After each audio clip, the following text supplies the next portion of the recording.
Shalom, selamat hari Minggu adik-adik di rumah. Halo kakak Yoga. Hai.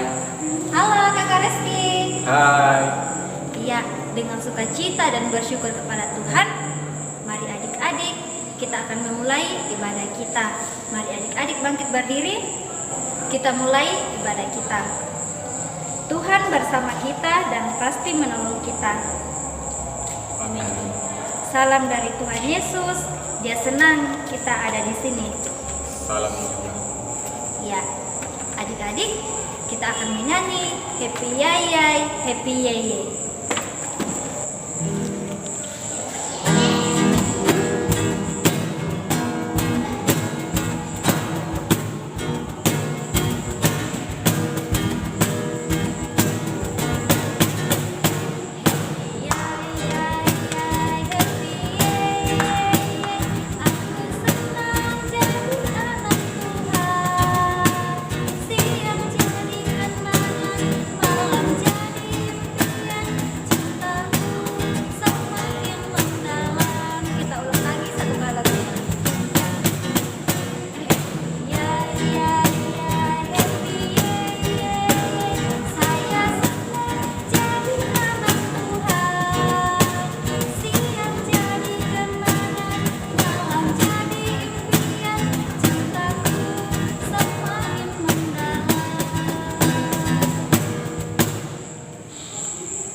Adik-adik, kakak mau tanya, apakah kita selalu membutuhkan pertolongan Tuhan dalam kehidupan kita? Iya, tentunya sangat membutuhkan. Contohnya dalam hal apa? Iya, contohnya dalam nafas, keselamatan, bahkan seluruh kehidupan kita dan masih banyak lagi. Mari adik-adik kita berdoa. Tuhan Yesus, tolong kami selalu percaya bahwa Tuhan Yesus penolong dan mau mendengarkan seruan permohonan kami. Ajar kami selalu bersandar kepadamu. Amin. Adik-adik, mana Alkitabnya semua? Kita masuk ke dalam pembacaan Mazmur.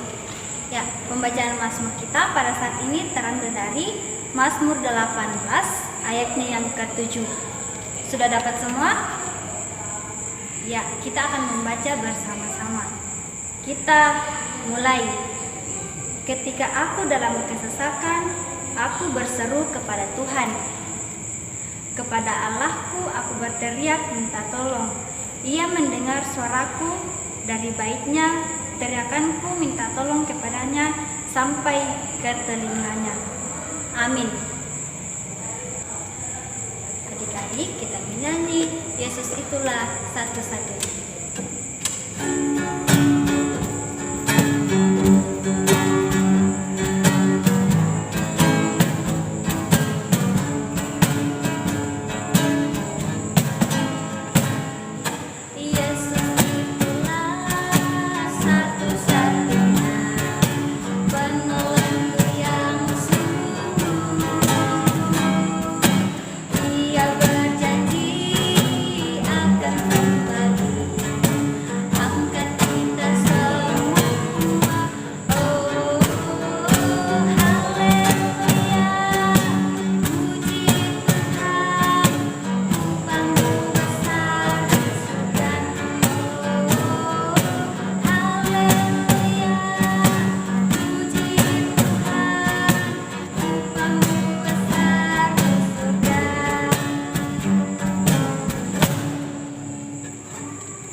Sebelum kita mendengarkan firman Tuhan, mari kita menyanyi pertama kali dengar firman Tuhan.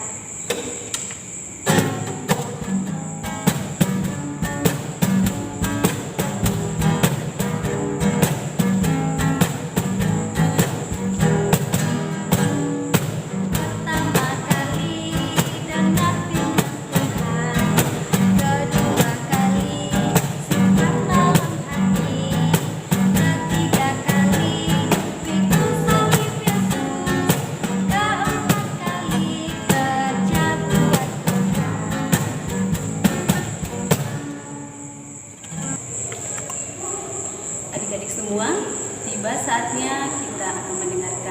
cerita firman Tuhan. Mari adik-adik semua lipat tangan, tutup mata, kita berdoa. Mari kita berdoa. Terima kasih Tuhan Yesus atas segala kebaikan dan kemurahan-Mu kepada kami, anak-anak-Mu. Tiba saatnya Tuhan Yesus, kami hendak mendengarkan cerita tentang firman-Mu. Tuhan Yesus, ajar kami duduk yang manis, mendengarkan cerita-Mu dengan baik pula. Dan hamba-Mu yang akan bercerita, Tuhan Yesus berkati agar boleh mendengarkan firman-Mu sesuai dan seturut dengan kehendak-Mu. Ya Tuhan Yesus, ini doa kami kepadamu. Amin. Nah adik-adik, sudah siap untuk mendengarkan cerita? Ya, mari mengambil sikap yang baik. Kita akan mendengarkan cerita firman Tuhan. Adik-adik, ketika bangsa Israel memasuki tanah Kanaan, yaitu tanah perjanjian di bawah pimpinan Bapak Yosua, bangsa Israel sangat senang, sangat bergembira karena kini mereka boleh masuk ke tanah Kanaan dengan tuntunan dan penyertaan Tuhan. Adik-adik, namun sayangnya lama-kelamaan bangsa Israel melupakan kebaikan-kebaikan Tuhan. Bangsa Israel melakukan perbuatan-perbuatan yang tidak berkenan di hadapan Tuhan. Bangsa Israel melakukan banyak perbuatan dosa. Dan yang lebih parahnya ya adik-adik, bangsa Israel membuat patung untuk disembah. Adik-adik, perbuatan bangsa Israel ini sangat mendukakan Tuhan. Tuhan sedih, sangat sedih melihat perbuatan bangsa Israel yang saat ini tidak lagi menyayangi Tuhan. Mereka tidak lagi mengingat kebaikan-kebaikan Tuhan kepada bangsa Israel. Akhirnya adik-adik, Tuhan ingin memberikan ganjaran, memberikan hukuman atas perbuatan bangsa Israel. Seperti apa kira-kira hukuman yang akan diberikan Tuhan kepada bangsa Israel? Iya, adik-adik, melalui musuh bangsa Israel, yaitu bangsa Moab, di bawah pimpinan Raja Eglon, Tuhan menghukum bangsa Israel. Di bawah penindasan bangsa Moab atau Raja Eglon, bangsa Israel sangat menderita oleh karena penindasan bangsa Moab. Nah adik-adik, di bawah penindasan bangsa Moab, pada saat itu bangsa Israel sudah tertindas, menderita. Bangsa Israel kemudian datang berseru kepada Tuhan, mohon ampun kepada Tuhan. Mereka kemudian bertobat karena telah melakukan perbuatan-perbuatan yang jahat di mata Tuhan. Mereka kemudian minta ampun kepada Tuhan. Adik-adik, Tuhan kita itu Maha Pengampun, Maha Pemurah. Tuhan yang saat itu sangat menyayangi dan mengasihi bangsa Israel tentu ingin mengampuni bangsa Israel. Bagaimana kira-kira caranya Tuhan melepaskan bangsa Israel dari penindasan bangsa Moab? Nah, adik-adik, melalui seorang pemuda yang ingin dipakai oleh Tuhan, yaitu pemuda itu bernama Ehud. Tuhan ingin memakai Ehud untuk melepaskan bangsa Israel dari penindasan bangsa Moab. Adik-adik, Ehud pekerjaannya adalah mengantarkan upeti kepada raja di istana. Suatu ketika pada saat Ehud hendak mengantarkan upeti kepada raja, melalui perintah Tuhan, Ehud membuat pedang bermata dua. Entah mau diapakan pedang bermata dua itu. Ketika Ehud hendak mengantarkan upeti kepada raja, pedang bermata dua itu disimpan di balik baju Ehud. Ehud pun kemudian berangkat ke istana mengantarkan upeti kepada raja. Adik-adik, ketika Ehud sudah menyerahkan upeti kepada raja, berkatalah Ehud kepada Raja Eglon bahwa dia juga hendak menyampaikan rahasia, pesan rahasia dari Tuhan. Iya, adik-adik, namanya rahasia berarti hanya Raja Eglon dan Ehud yang bisa tahu. Kemudian Raja Eglon pun menyuruh para pegawai-pegawainya, para pengawal-pengawalnya untuk keluar dari ruangannya, sehingga tinggallah Raja Eglon berdua bersama dengan Ehud. Adik-adik, ketika Ehud dan Raja Eglon hanya berdua dalam ruangan, Ehud pun berpikir bahwa inilah kesempatannya untuk membunuh Raja Eglon, raja yang sudah menindas bangsa Israel. Tanpa pikir panjang, Ehud pun mengambil pedang bermata dua yang sudah disimpan di balik bajunya. Kemudian dia mengeluarkan dan langsung menikam Raja Eglon. Apa yang terjadi adik-adik? Raja Eglon pun kemudian terjatuh dan meninggal. Nah adik-adik, sebelum para pegawai, para pengawal-pengawal Raja Eglon mengetahui apa yang terjadi di ruangan Raja Eglon, Ehud pun langsung menyelamatkan diri, keluar melalui pintu belakang dan berlari menyelamatkan diri, bersembunyi di pegunungan-pegunungan. Di istana, para pegawai dan para pengawal Raja Eglon sudah mulai gelisah. Kenapa ya raja belum keluar dari ruangannya? Kemudian para pengawal itu mengetok pintu ruangan Raja Eglon. Tok, tok, tok. Belum ada suara. Para pengawal berpikir, oh mungkin raja sedang berada di kamar mandi atau masih sibuk dengan tamunya. Mereka kemudian membiarkan untuk sementara. Lama-kelamaan mereka mulai gelisah. Para pengawal mulai gelisah. Kenapa ya Raja Eglon belum juga keluar-keluar? Mereka berinisiatif untuk kembali mengetok pintu ruangan Raja Eglon. Tok, tok, tok. Pintu juga belum terbuka. Akhirnya karena mereka curiga dan mulai gelisah, mereka mengambil kunci dan membuka ruangan raja. Ketika mereka membuka pintu itu, tentu mereka sangat kaget melihat raja mereka yang saat itu sudah berada di bawah lantai, terkapar, bersimpuh dengan darah. Barulah mereka ingin mengejar Ehud, tetapi mereka sudah tidak mendapatkan Ehud. Ehud sudah berada di gunung, dan pada saat itu Ehud membunyikan nafirinya memanggil bangsa Israel. Ketika bangsa Israel mendengar bunyi sangkakala atau nafiri dari Ehud, mereka kemudian berkumpul dan berkatalah Ehud kepada bangsa Israel, mari kita serang bangsa Moab yang telah menindas kita. Mereka sudah kehilangan pemimpin mereka, mereka sudah kehilangan raja mereka. Nah adik-adik, kemudian bangsa Israel bersatu menyerang bangsa Moab.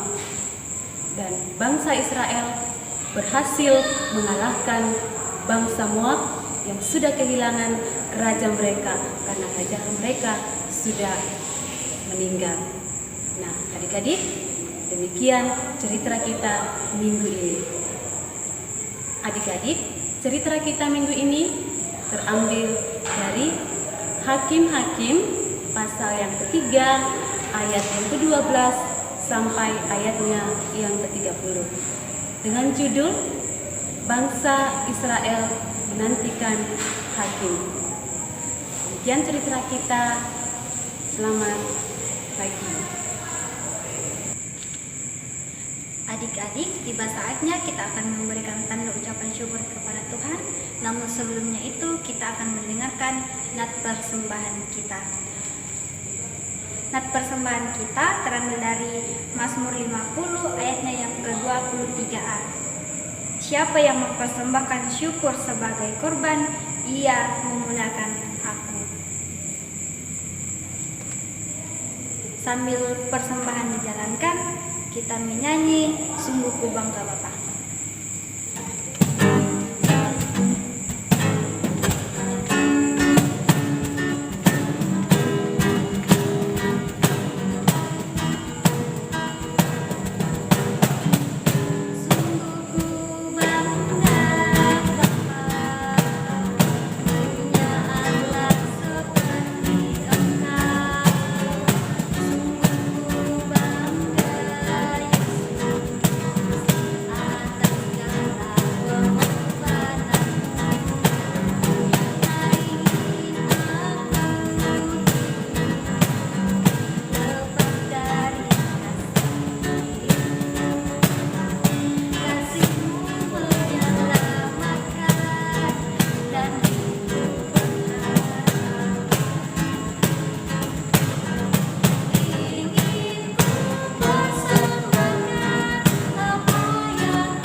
Lipat tangan, tutup mata, kita masuk dalam doa syafaat. Kita berdoa. Kembali kami datang tunduk diri di hadapan-Mu ya Tuhan Yesus, mensyukuri segala kebaikan dan kemurahan yang selalu Engkau nyatakan dalam kehidupan kami. Setelah seminggu lamanya, Tuhan Yesus telah menyertai kami dalam berbagai-bagai kegiatan kami. Ini Tuhan Yesus, kami datang bersyukur kepadamu. Ya Tuhan Yesus, kami bersyukur karena Engkau sudah memberikan kesempatan kepada kami untuk beribadah kepadamu pada pagi hari ini. Melalui ibadah kami pada pagi hari ini, kami juga telah memberikan persembahan sebagai tanda ungkapan syukur kami kepadamu. Tuhan Yesus, berkati persembahan ini agar boleh dipergunakan dengan baik di dalam kehidupan kami. Ya Tuhan Yesus, sertai kami anak-anak-Mu sepanjang seminggu lamanya ke depan. Tuhan Yesus, berikan kami kekuatan, kesehatan, akal budi, dan kepintaran. Ya Tuhan Yesus, berikan kami kesehatan di dalam kami belajar, baik di rumah maupun di sekolah kami. Ya Tuhan Yesus, berikan kami kekuatan dan kesehatan agar kami selalu bertumbuh, sehat dan kuat di dalam pengasihan-Mu. Ya Tuhan Yesus, pada saat ini kami juga mendoakan teman-teman kami sekiranya ada ya saat ini yang berada dalam kelemahan tubuh oleh karena sakit penyakit. Tuhan Yesus, jamah tubuh mereka, pulihkan tubuh mereka. Datanglah Engkau sebagai dokter yang tidak kelihatan untuk menyembuhkan setiap bahagian-bahagian tubuh mereka yang sakit. Teman-teman kami yang tidak sempat beribadah, kiranya Tuhan Yesus tetap menolong mereka sehingga pada kesempatan-kesempatan yang lain mereka juga datang beribadah kepadamu. Ya Tuhan Yesus, pada saat ini kami juga mendoakan kedua orang tua kami, kiranya Engkau selalu menyertai mereka, memberikan kekuatan dan kesehatan di dalam mengangkat tugas dan tanggung jawab mereka. Tuhan Yesus, kakak-kakak pembimbing, Tuhan Yesus juga berkati di dalam pekerjaan mereka, di dalam pendidikan mereka. Tuhan selalu menuntun memeliharakan mereka memberikan kesehatan yang cukup agar mereka boleh mengangkat tugas dan tanggung jawab mereka dengan penuh rasa tanggung jawab dan takut akan Tuhan. Ya Tuhan Yesus, sertai kami sepanjang minggu lamanya ini. Kami juga mendoakan bangsa dan negara kami. Tuhan Yesus berkati para pemerintah kami agar boleh memerintah kami dengan baik seturut dan kehendak-Mu. Ya Tuhan Yesus, ini doa kami kepadamu. Engkau juga yang sudah mengajar kami berdoa bersama-sama demikian. Bapa kami yang di surga, dikuduskanlah nama-Mu, datanglah kerajaan-Mu, jadilah kehendak-Mu di bumi seperti di surga. Berikanlah kami pada hari ini makanan kami yang secukupnya, dan ampunilah kami akan kesalahan kami, seperti kami juga mengampuni orang yang bersalah kepada kami. Dan janganlah membawa kami ke dalam pencobaan, tetapi lepaskanlah kami daripada yang jahat, karena Engkaulah yang mempunyai kerajaan dan kuasa dan kemuliaan sampai selama-lamanya. Amin. Adik-adik, mari dengarkan petunjuk hidup baru. Lalu orang Israel bersama kepada Tuhan, maka Tuhan membangkitkan mereka seorang penyelamat, yakni Ehud anak Gera, orang Benyamin, seorang Kidal. Hakim-Hakim 3 ayat 15a. Mengakhiri ibadah kita pada saat ini, ayo adik-adik bangkit berdiri. Kita menyanyi, Aku Disayang Tuhan.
Kita terima berkat Tuhan. Tuhan melihat engkau, Amin. Tuhan menjaga engkau, Amin. Tuhan menyayangi engkau. Haleluya. Amin. Adik-adik, demikian ibadah kita pada saat ini. Tetap jaga kesehatan. Sampai jumpa minggu depan. Dadah.